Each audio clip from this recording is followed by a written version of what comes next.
Vous allez loin comme ça? Encore assez, oui. Nous allons en Suisse. Je ne vais pas jusque-là, mais je peux vous rapprocher. Avec plaisir, merci. Alors montez.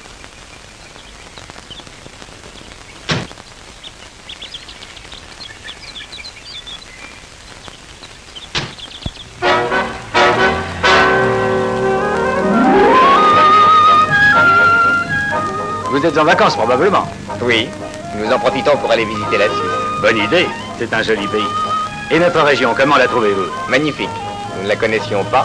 La vallée du Doubs est très belle. N'est-ce pas?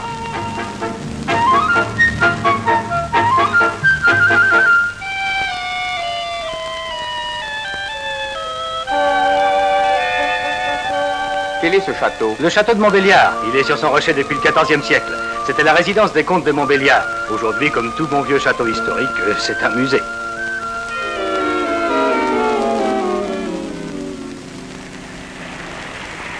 Voilà, nous sommes arrivés. Vous êtes à Sochaux.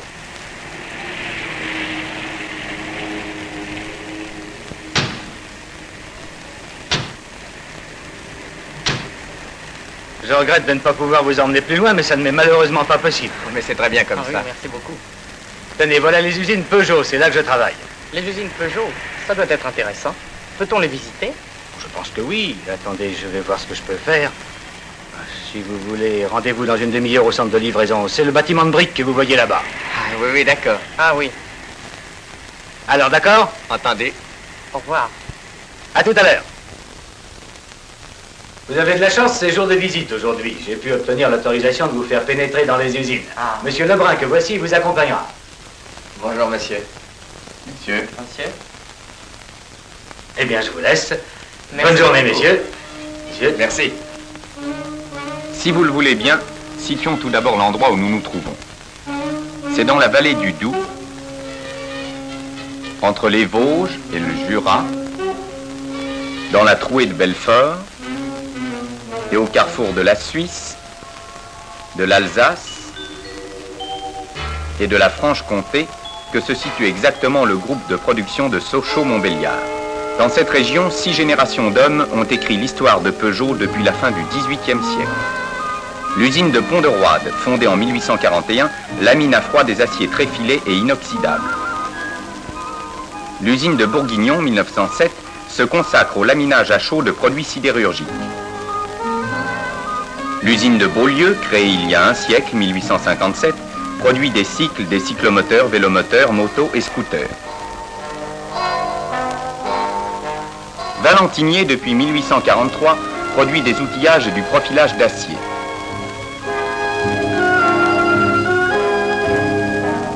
Audincourt, construit en 1898, s'est spécialisé dans la fabrication d'appareils électroménagers et d'accessoires automobiles.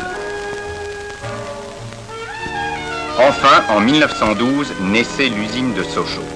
En 1928, une vaste reconcentration transformait la petite usine de Montbéliard en l'une des plus grandes cités industrielles d'Europe. Depuis, c'est là que se fabriquent entièrement les automobiles Peugeot. L'agglomération ne cesse de s'agrandir. Des travaux de comblement et de terrassement permettent de gagner du terrain sur le cours de l'Allan pour construire de nouveaux ateliers.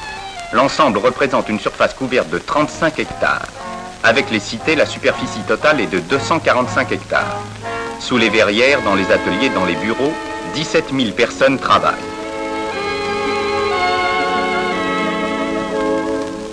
Les centrales distribuent par jour 400 000 kWh d'électricité et en une année dévorent 75 000 tonnes de charbon, soit l'équivalence de 150 trains. Allô, allô, centrale, envoyez chaudière numéro 3 pour emboutissage. Merci.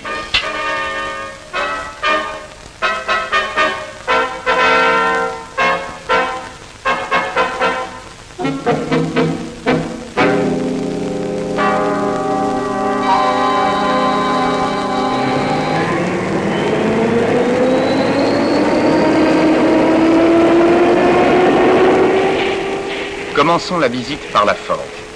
Elle représente une surface de 2 hectares et occupe 500 personnes. Sa production est de 1500 tonnes par mois. La forge fabrique pour l'usine de mécanique les pièces brutes destinées à supporter des efforts importants. Voici par exemple un lopin dont l'acier a été minutieusement contrôlé auparavant. Chauffé au rouge, il passe sous le marteau d'estampage qui le transforme rapidement en vilebrequin. On tient compte pour tous les forgeages de l'orientation correcte des fibres de l'acier.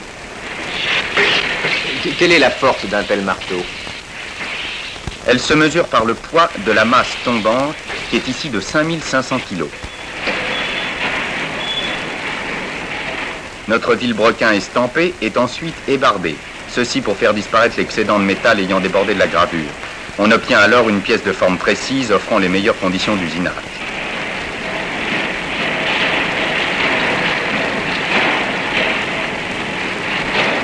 D'autres pièces sont fabriquées par le procédé de refoulage sur les machines automatiques qui forgent en 5 phases successives les pignons de boîte de vitesse. Là aussi, maximum de précision pour un minimum d'usinage ultérieur.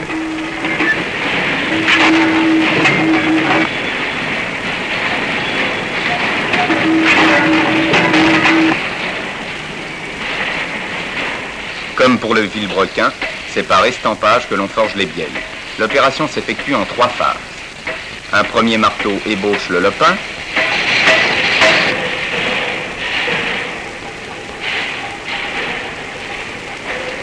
Un deuxième marteau le transforme en bielle.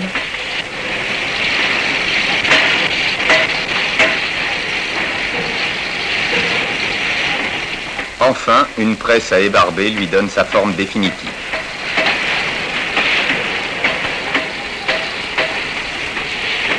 Mais avant l'usinage, chaque pièce forgée subit plusieurs contrôles rigoureux.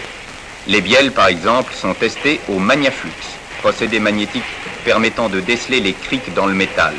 Chaque bielle reconnue bonne est ensuite signée par le contrôleur. Des chariots électriques distribuent le sable nécessaire à la fabrication des moules. Ce sable, tamisé, broyé, humecté et compressé sur machine à fonctionnement continu.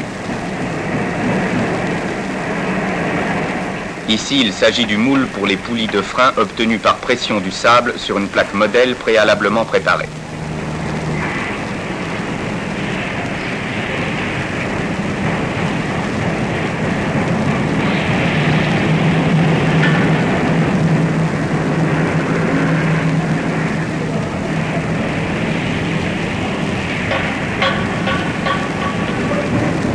Le moule reçoit ensuite son couvercle avant de passer à la coulée.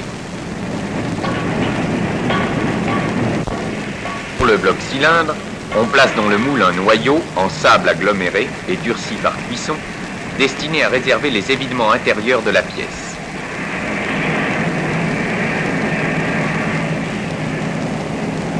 La fonte liquide est fournie par 6 cubilots, assurant une production de 11 tonnes à l'heure. Chaque coulée est sévèrement contrôlée par les tests de cassure d'éprouvettes et par des examens en laboratoire. La fonte est acheminée vers les postes de coulée dans des poches suspendues à un monorail. Vérifiée au pyromètre pour sa température, la fonte est versée finalement dans de petites poches individuelles bien équilibrées, assurant à l'ouvrier un travail aisé en toute sécurité.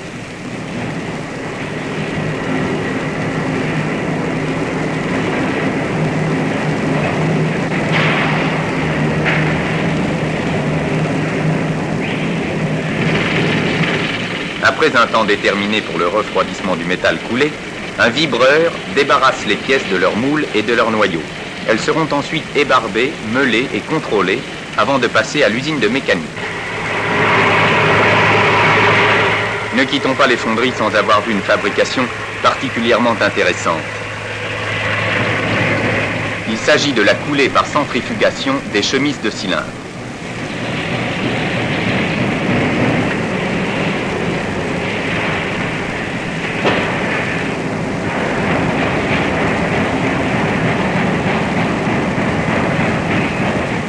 La rotation du moule métallique permet dans ce cas la suppression du noyau.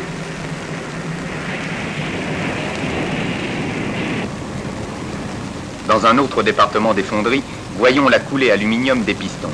Elle se fait sur une machine automatique entièrement conçue par Peugeot.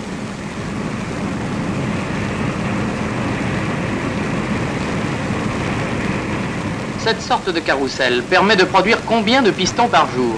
4000 pistons.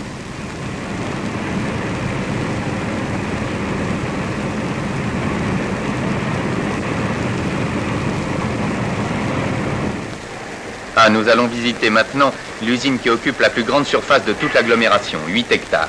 C'est l'usine de Mécanique Nord, 6000 personnes, 3000 machines-outils. Commençons par le premier groupe, les moteurs. Nous retrouvons le bloc cylindre sorti de la fonderie. Il va subir sur machine transfert plusieurs opérations d'usinage nécessitant le fonctionnement de 350 outils. Cette machine transfert fonctionne automatiquement? Oui, elle comporte les dispositifs pour le positionnement, le serrage et le passage d'une opération à l'autre. Entièrement conçue et réalisée dans nos ateliers d'outillage, elle permet une fabrication conforme aux gammes établies par le Bureau des méthodes, avec un minimum de manutention. 2 ouvriers seulement la conduisent. C'est formidable. Et quel est son rythme de production? Cette transfert usine 1000 cylindres par jour.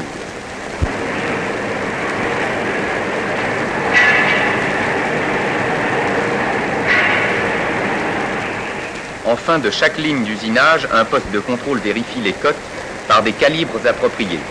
Ici, le contrôleur utilise un micromètre pneumatique Solex. De nombreuses machines à grande production permettent une amélioration de la qualité par leur travail de grande précision. Cette machine multiple effectue l'alésage des chemises aux cotes et tolérances prévues et de plus, elle réalise automatiquement la mise en place et l'éjection des pièces.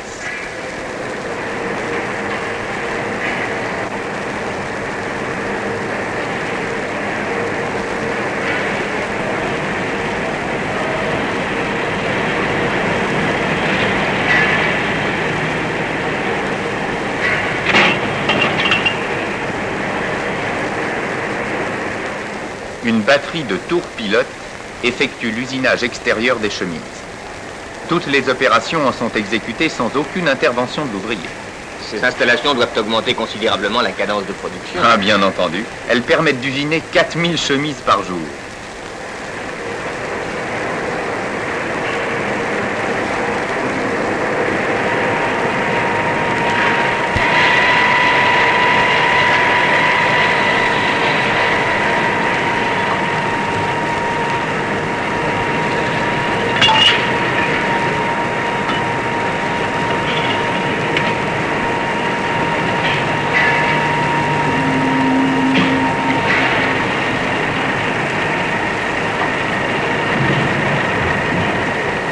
Bien que toutes les garanties soient prises pour obtenir une fabrication de qualité, chaque pièce terminée est encore contrôlée minutieusement.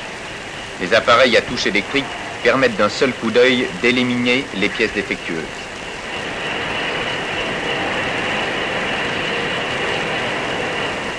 Les arbres à cames n'échappent pas à cette règle.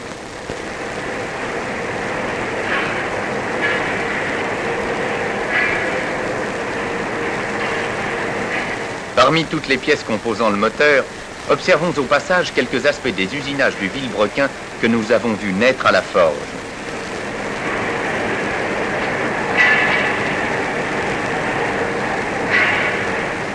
Naturellement, contrôle sur un appareil à touche électrique. La précision de tous ces usinages est de quel ordre? Surtout les organes importants comme le Villebrequin, les bielles, les pistons, etc., le travail est de l'ordre du micron, c'est-à-dire du millième de millimètre. Muni de ses contrepoids, le Villebrequin est équilibré statiquement et dynamiquement.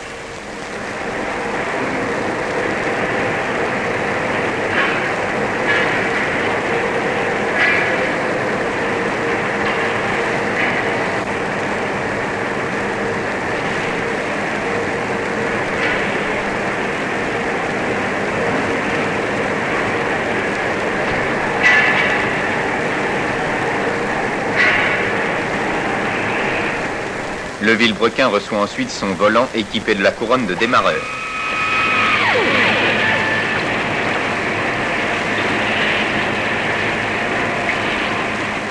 L'ensemble obtenu aboutit directement à la chaîne de montage des moteurs, comme toutes les autres pièces composantes naturellement.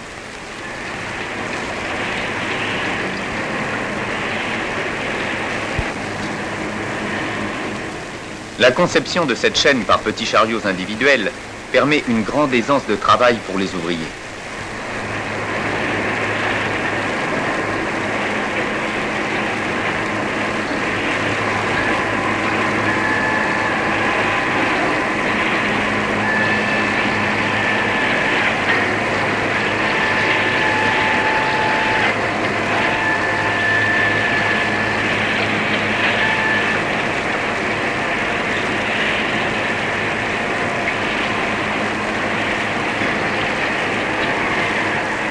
Toutes les pièces usinées et contrôlées avec des tolérances dimensionnelles déterminées à l'avance peuvent par conséquent être spécialisées sans aucune opération d'ajustage et dans des conditions optimales de qualité.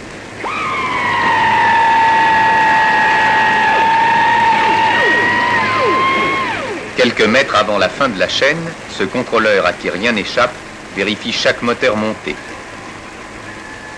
Il consigne ses observations sur une fiche spéciale qui accompagnera le moteur jusqu'à la voiture à laquelle il est destiné.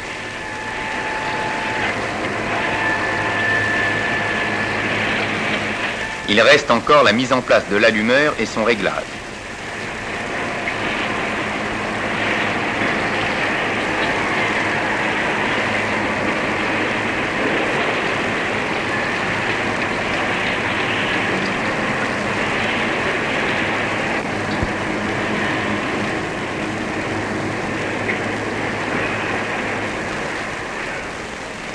Et les moteurs complètement terminés, équipés de leur boîte de vitesse, passent aussitôt au banc d'essai.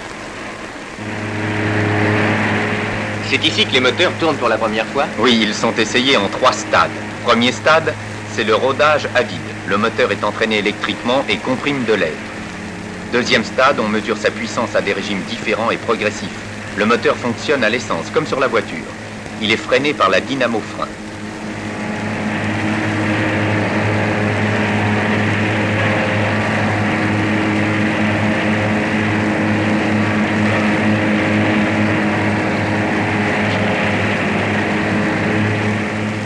Ces essais permettent d'effectuer plusieurs autres examens et vérifications, et cela sur chaque moteur fabriqué.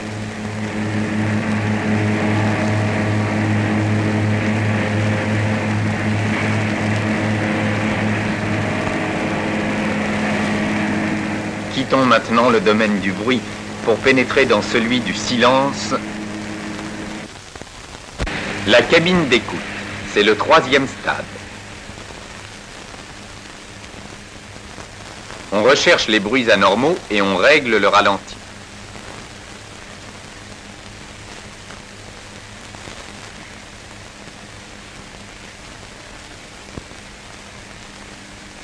Voilà, nous avons vu les phases principales de la fabrication du moteur. Passons maintenant à la boîte de vitesse.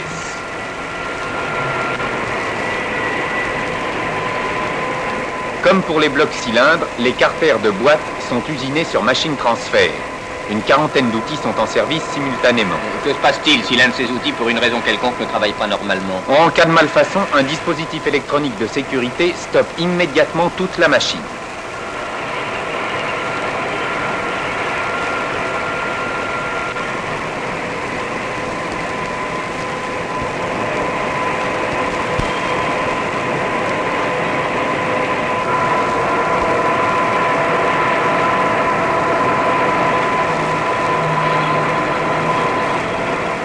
Là, comme partout, nous retrouvons le contrôle de fin d'usinage.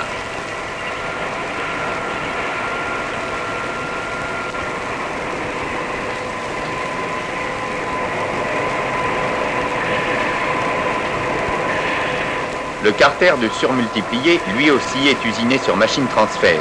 Même principe, même quantité d'outils au travail.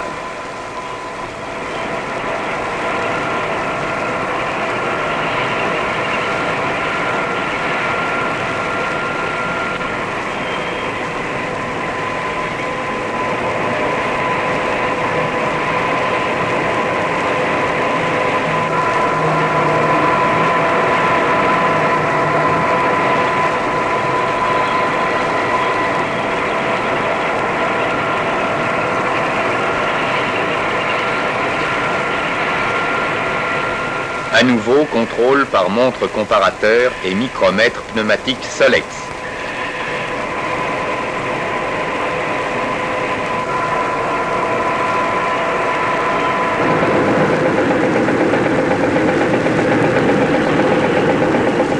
Les pièces maîtresses de la boîte, c'est-à-dire les pignons, bénéficient pour leur fabrication d'une batterie importante de machines modernes. À propos, combien y a-t-il de pignons dans une boîte de vitesse? Il y a 11 pignons d'entraînement auxquels s'ajoutent les crabeaux.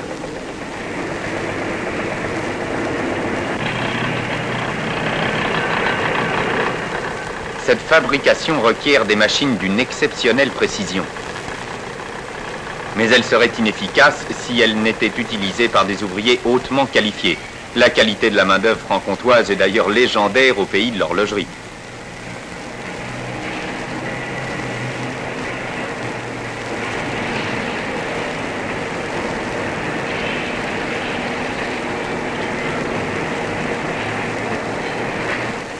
Dans cette section, les contrôles ont un rôle particulièrement important. Ils sont effectués de façon continue par des équipes de spécialistes. Toutes les pièces, sans exception, passent entre leurs mains et sur leurs appareils de contrôle. Leur jugement est très sévère et sans appel.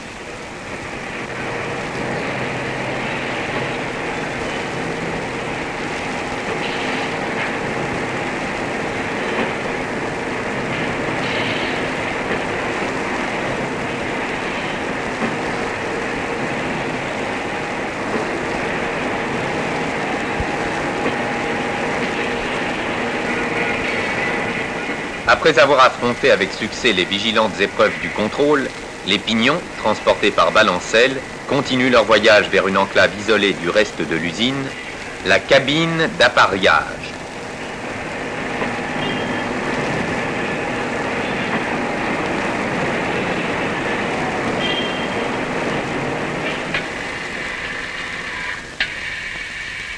Dans cette cabine, où le silence est nécessairement de rigueur, tous les pignons sont essayés.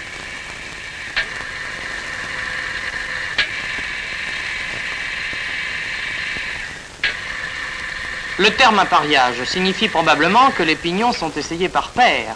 Oui, ils sont accouplés sur un dispositif spécial qui permet de les faire tourner à grande vitesse dans les deux sens. On vérifie ainsi leur parfaite concordance. L'oreille exercée de l'ouvrier peut déceler par un bruit anormal les pignons mal assortis.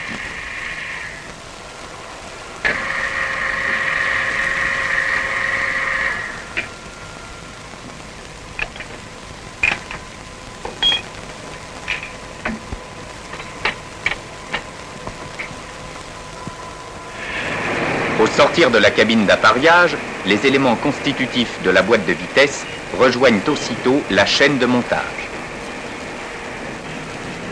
Toutes les pièces ainsi sélectionnées, destinées au montage d'une boîte, sont placées sur un plateau individuel. Tout au long de la chaîne, les monteurs les utilisent au fur et à mesure de leur travail.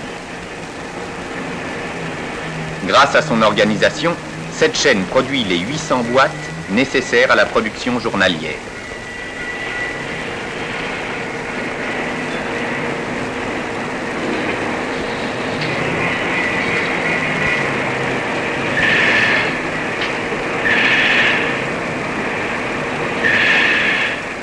En milieu de chaîne, un contrôleur vérifie les montages précédents et leur bon fonctionnement.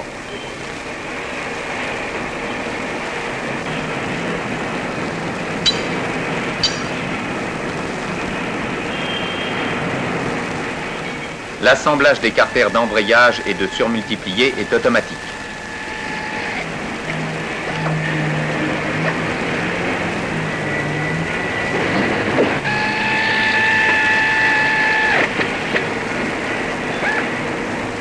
Le niveau d'huile également se fait sans intervention manuelle.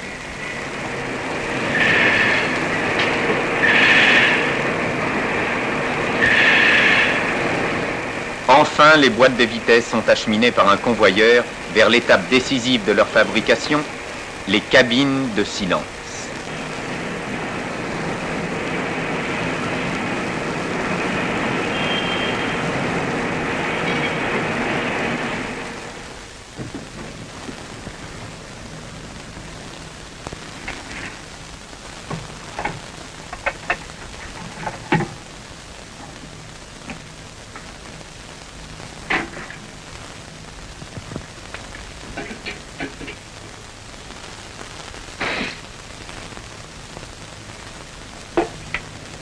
Chaque boîte complètement terminée passe par ce supercontrôle. Elle y sera essayée et écoutée en fonctionnement sur les différentes combinaisons et au régime correspondant.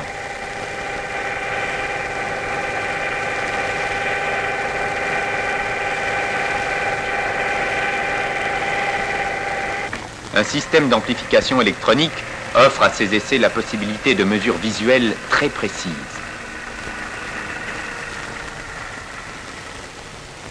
La boîte acceptée est signée par un poinçon et elle peut alors rejoindre la chaîne de montage moteur.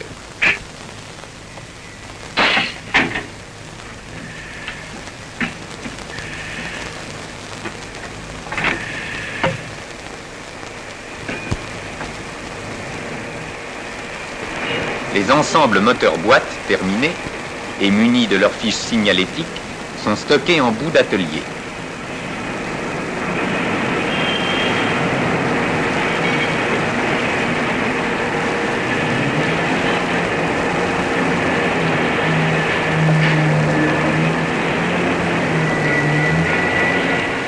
Ils sont acheminés suivant les besoins de la production par un convoyeur aérien vers l'atelier d'assemblage mécanique carrosserie que nous verrons tout à l'heure. Pour le moment, restons en mécanique et visitons rapidement le groupe des ponts arrière. Parmi les aspects intéressants de cette fabrication, remarquez la trempe de l'arbre de roue. Elle se fait à haute fréquence sur des machines qui traitent à qu'une 2 arbres à la fois.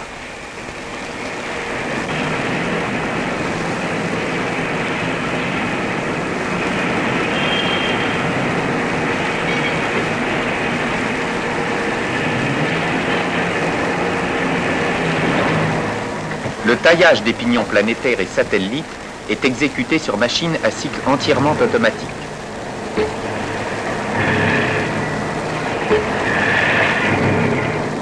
La denture de chaque pignon est taillée, ébavurée et chanfreinée à la cadence de 200 pièces à l'heure.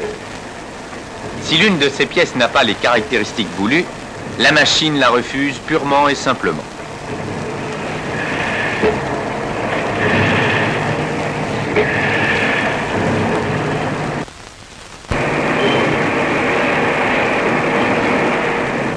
Voici encore l'usinage de la roue de pont qui a été coulée à la fonderie de bronze.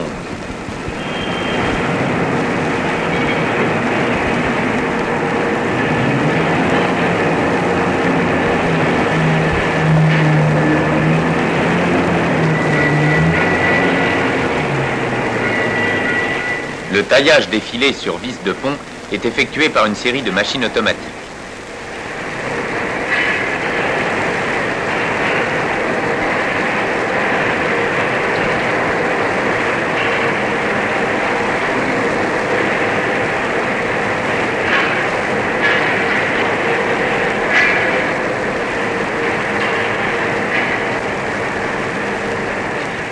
Enfin, la rectification des pièces est une opération délicate demandant une grande précision. Pour cela, on utilise le matériel le plus moderne et le plus récent que l'on puisse trouver sur le marché international. Cette rectifieuse pour les filets de vis de pont effectue automatiquement toutes les phases du travail.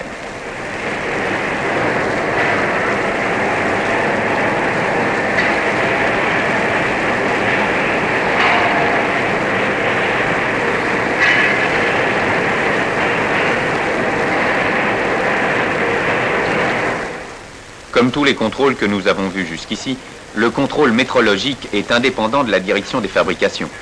Il prélève au hasard et périodiquement un certain nombre de pièces et les soumet à des examens précis et rigoureux.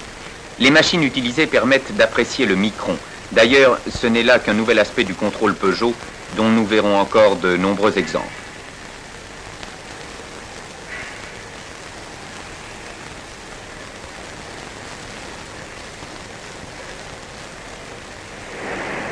Le montage du pont arrière comprend tout d'abord 2 chaînes de préparation pour les carters, puis des bancs de rodage,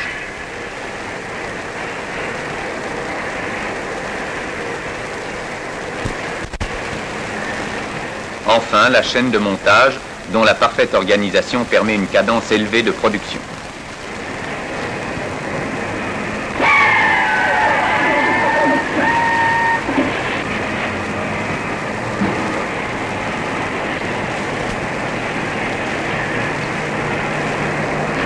De même que les moteurs, les ponts des berlines et des utilitaires, après contrôle et peinture, sont stockés, puis dirigés vers l'usine carrosserie par le convoyeur aérien selon le programme établi.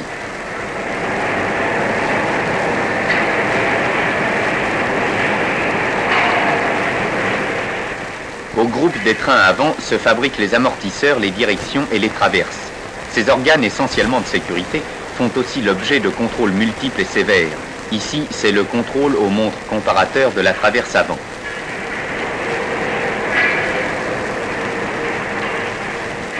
Là, les fusées.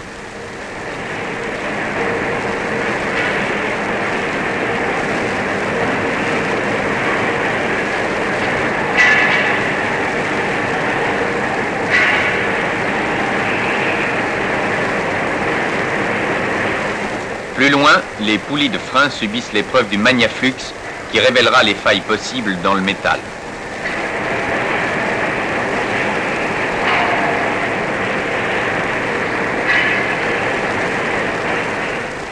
Côté usinage, l'exécution de la crémaillère est sans conteste l'une des opérations les plus remarquables. En partant d'une barre d'acier lisse, placée sur une brocheuse verticale, on obtient en une seule descente de la broche de 23 cm de large le taillage de toutes les dents de la crémaillère parfaitement achevé.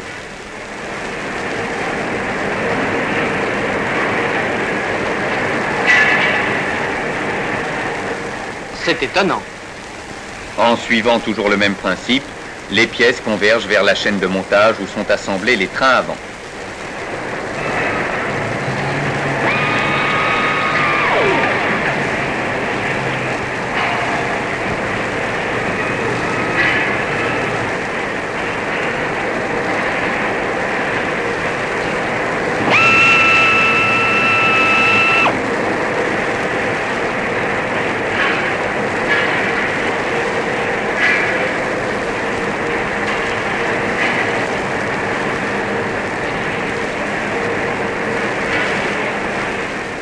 Le montage terminé, on procédera au réglage de la géométrie du train avant et les organes passeront ensuite à la peinture avant d'être stockés puis accrochés à leur tour au convoyeur aérien.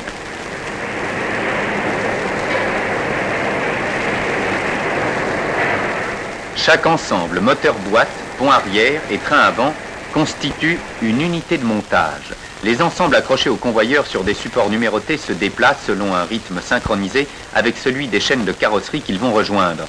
Nous ne les suivrons pas jusque-là. Il nous faut auparavant voir ce qui se fait à l'emboutissage qui s'étend sur 7 hectares. 3000 personnes y conduisent 180 presses de 30 à 2000 tonnes et y effectuent les opérations d'assemblage. Nous allons voir comment cette usine dévore 35 000 mètres carrés de tôle par jour, soit 350 tonnes. La première batterie est celle des petites presses de 30 à 100 tonnes qui emboutissent, découpent, plient les nombreuses pièces utiles au montage d'une voiture.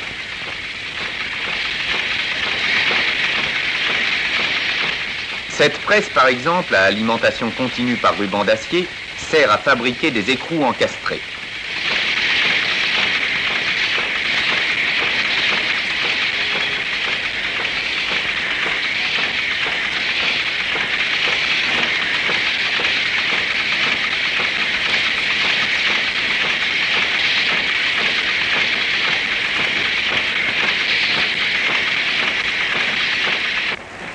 Cette autre presse, semi-automatique, débite des supports d'allumeur.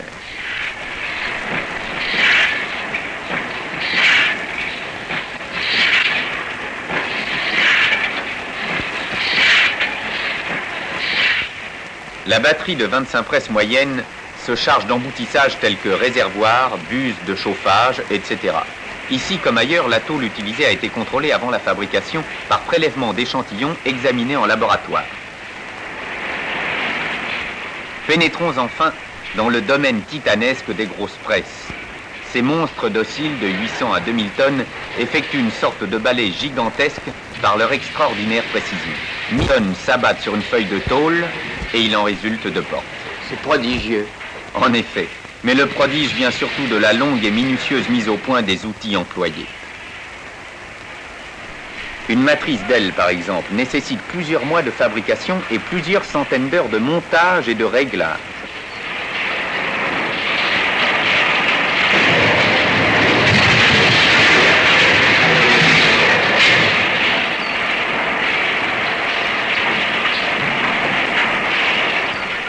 Cette presse automatique découpe les tôles aux formes voulues pour l'emboutissage de certaines parties de la carrosserie d'une voiture.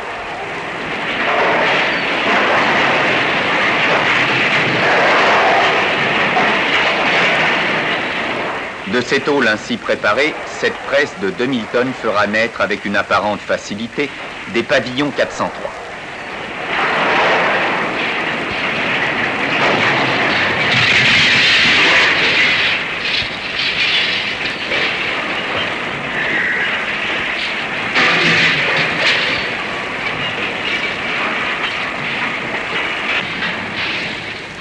Ces mastodontes puissants et infatigables peuvent même être disciplinés au point de travailler en chaîne continue. Ces 6 presses de 400 tonnes chacune se relaient inlassablement pour fabriquer de A à Z les panneaux intérieurs de porte en partant de la simple feuille de tôle.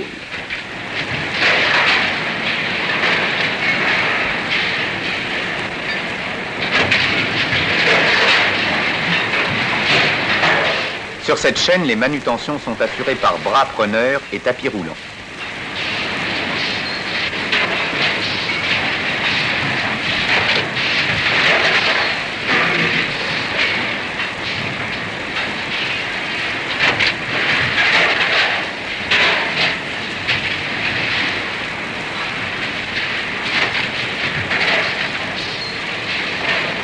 Des contacteurs multiples occupent les 2 mains de chacun des opérateurs d'une même presse. Ils assurent ainsi la sécurité totale de manœuvre. Les chutes, réduites au minimum par une utilisation rationnelle des tôles, sont récupérées et envoyées en fonderie pour servir à la fabrication de la fonte et de l'acier. Le panneau intérieur de porte est complètement terminé. Il rejoint le panneau extérieur sur cette machine à souder par points multiples qui les assemble en une seule opération.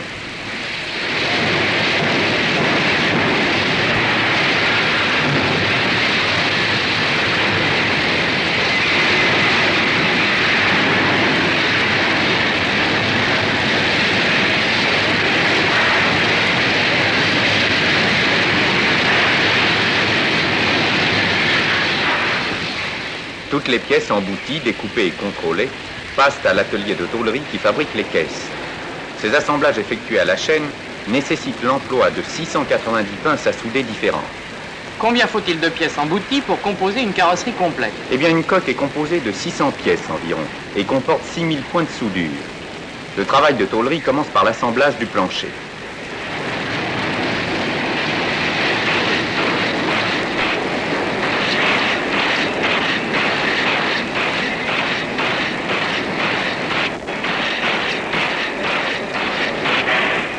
Sur le plancher viennent ensuite se monter simultanément le plancher arrière, le tablier et les doublures d'ailes. Cet ensemble partiel ainsi obtenu est disposé sur un montage spécial qui permet de le maintenir en place avec précision. On peut alors procéder au soudage du pavillon.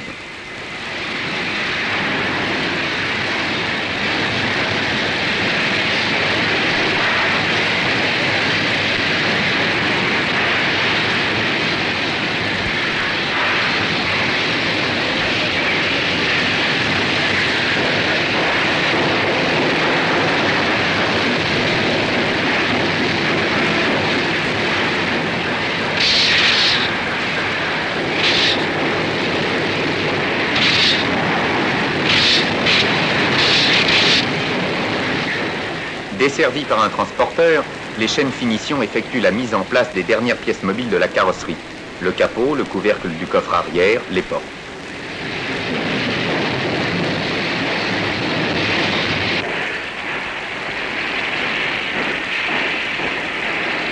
En fin de chaîne, les caisses achevées, dites caisses en blanc, sont minutieusement contrôlées avant d'être expédiées à l'usine de carrosserie. L'usine de carrosserie couvre une surface supérieure à 7 hectares avec un effectif de 3000 personnes. Son équipement se répartit sur les 6000 mètres de chaîne que nous allons visiter maintenant. Les caisses arrivant de l'emboutissage sont d'abord décapées dans les tunnels de dégraissage de façon à ce que la tôle soit parfaitement propre.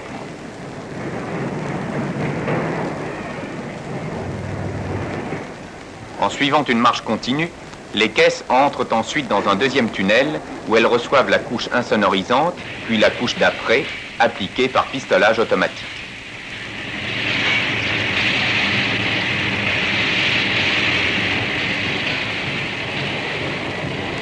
L'après est séché dans un tunnel à lampe infrarouge. À ce stade intervient un premier contrôle, permettant de relever et de faire corriger les défauts éventuels.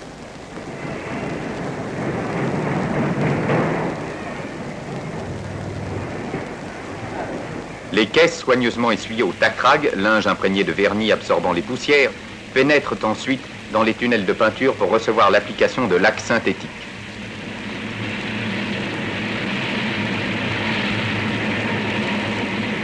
Les ouvriers ne portent pas de masque protecteur? Oh non, c'est inutile. L'aération est assurée par une ventilation d'air filtré et un rideau de circulation d'eau qui élimine les vapeurs nocives. Les caisses sont séchées à l'infrarouge qui assure la cuisson de la laque à 130 degrés centigrades.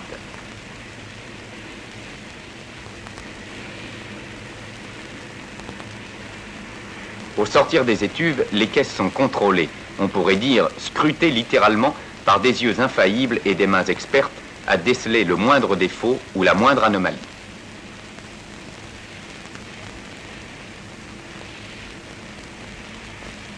C'est la dernière phase de la fabrication des caisses nues. Elles ont encore à parcourir les 600 mètres de la chaîne finition, au long de laquelle elles seront munies de tous les accessoires, insonorisés et garnis intérieurement.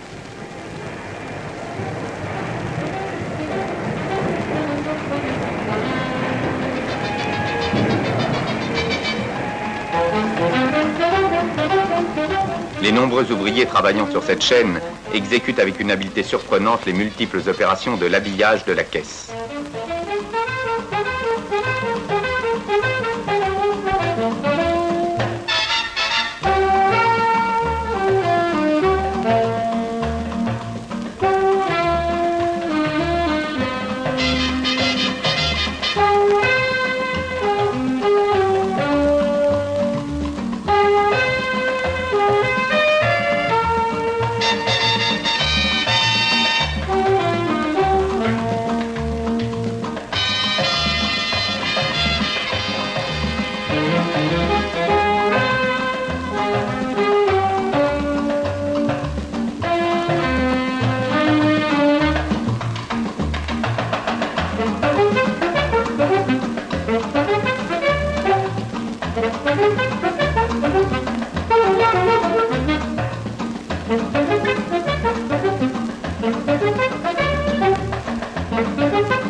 Le tableau de bord arrive complet sur la chaîne.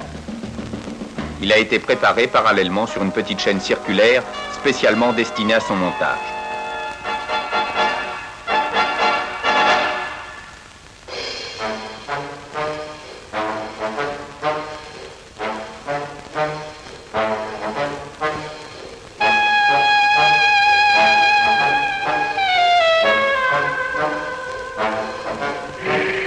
De même, l'atelier de garniture assure la préparation des tissus que l'on découpe à la scie électrique par grosses nappes, suivant des gabarits étudiés. Ce procédé permet de découper en une seule fois la quantité de tissu utile pour 50 voitures. Cet atelier dévore 1 200 000 m² de drap par an.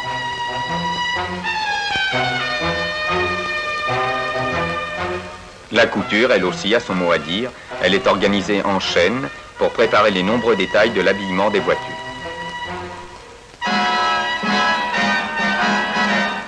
Eh bien, vous savez, monsieur Lebrun, nous étions loin d'imaginer, mon ami et moi, ce que pouvait être une usine d'automobile. Oui, c'est passionnant. Oh, attendez, nous n'avons pas encore terminé. Il y a bien d'autres choses intéressantes à voir. Tenez, regardez par exemple comment on monte un pare-brise.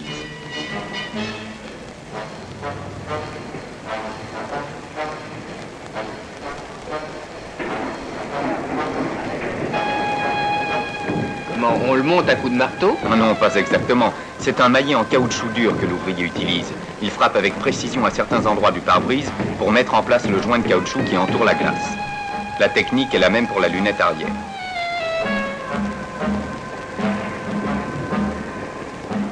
À quoi sert la ficelle? Elle permet de faire sortir la lèvre extérieure du joint sur l'entrée de lunette.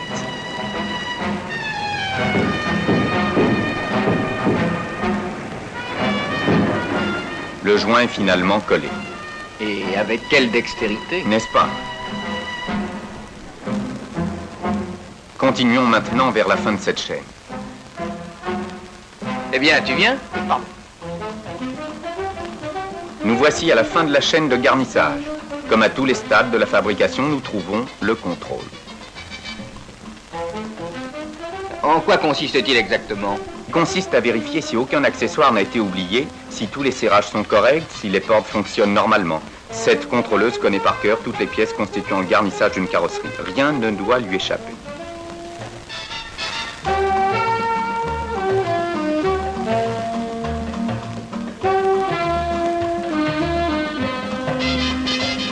Et la caisse terminée est prête à rejoindre les ensembles mécaniques que nous avions quittés au transporteur aérien. Ils arrivent à la dernière étape, celle du montage final.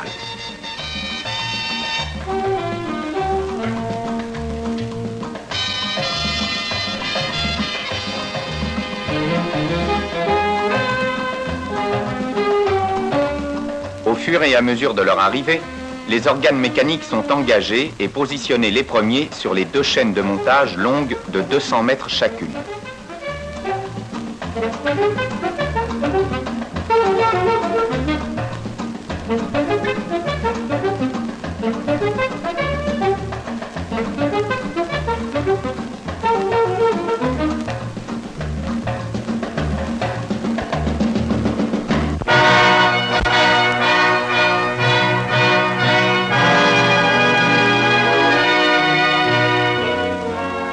Les caisses sont descendues avec précaution par un palon électrique sur les ensembles mécaniques correspondants.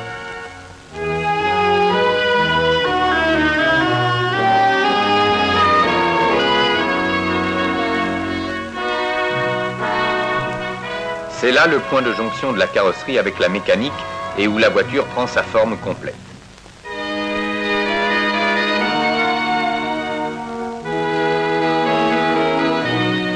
Toutes les 45 secondes, une nouvelle caisse arrive sur les chaînes. Il est intéressant de remarquer avec quelle précision elle y est déposée.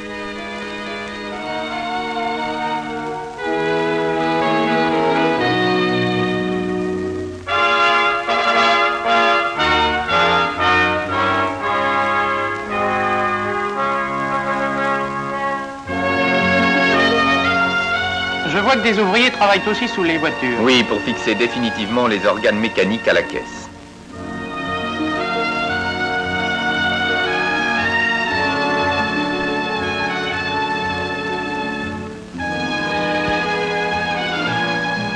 Ainsi, à chaque poste de la chaîne, les ouvriers exécutent une opération définitive, soignée, et font naître progressivement sous nos yeux le résultat de la somme énorme d'études, de moyens et de travail que représente une voiture.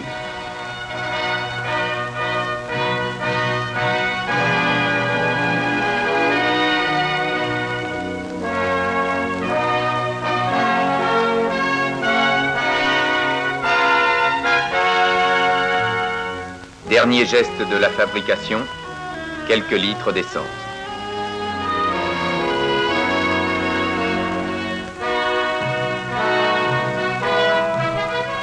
Un dernier coup d'œil.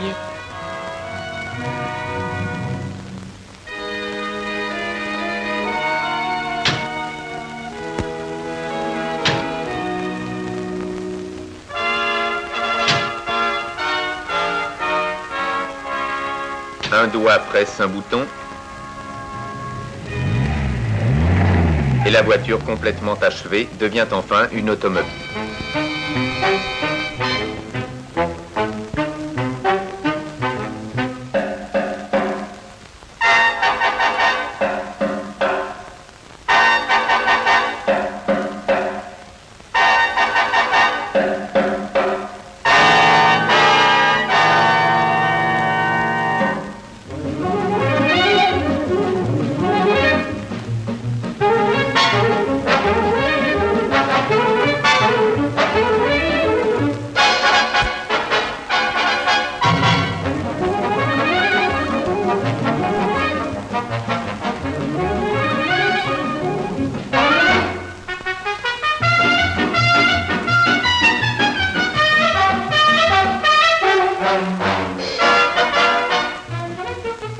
voit que sur cette piste d'essai, tous les types de mauvaises routes sont reproduits.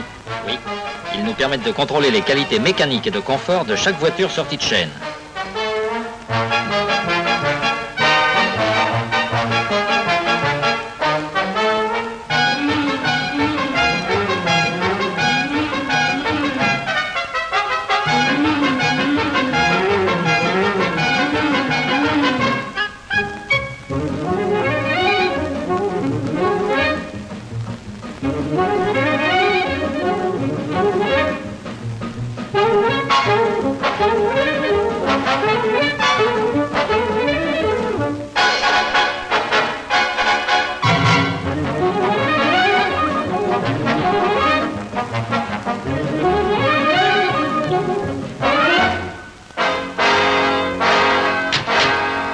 Merci, monsieur. Après les épreuves de la piste, la voiture passe sur le banc à rouleau où l'on vérifie son freinage.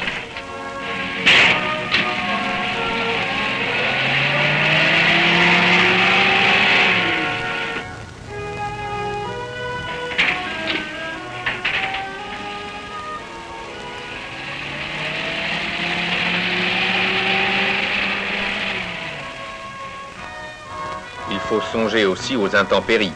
C'est pourquoi les voitures passent sous une douche diluvienne.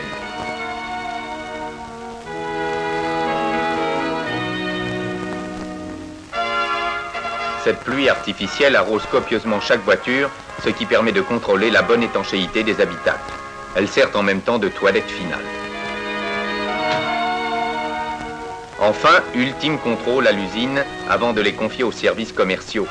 Les voitures passent au contrôle sécurité. Systématiquement, des spécialistes de ce genre de travail vérifient tous les points de sécurité. Frein avant, direction, circuit de frein, etc.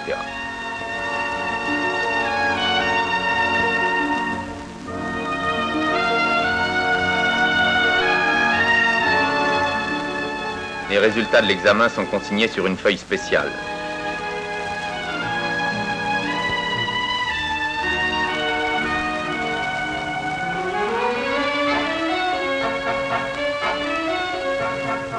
En outre, le contrôle qualité prélève chaque jour plusieurs voitures pour les essayer sur route. Chaque semaine, après 500 km de parcours, l'une d'elles est complètement démontée et examinée par une commission technique.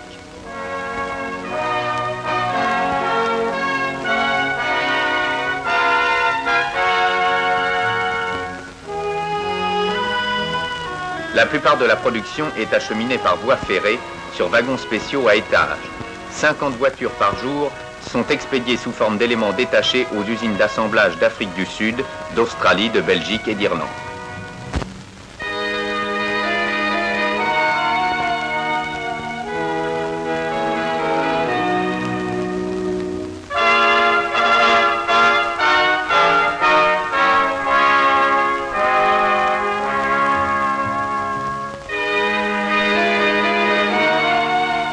Le trafic ferroviaire à l'intérieur de l'usine utilise 25 km de voies et emploie 200 wagons.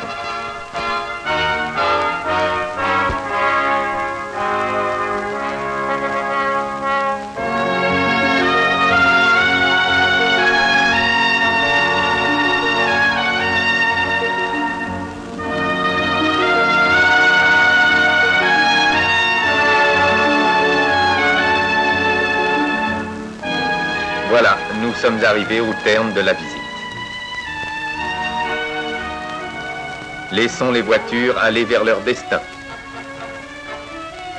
Monsieur Lebrun, nous n'oublierons jamais cette journée passée à Sochaux. Oui, nous ne savons comment vous remercier. Je vous en prie, c'est tout à fait normal. Je suis là pour ça. Au revoir, Au revoir, monsieur Lebrun. Bonnes vacances et peut-être à Merci. bientôt.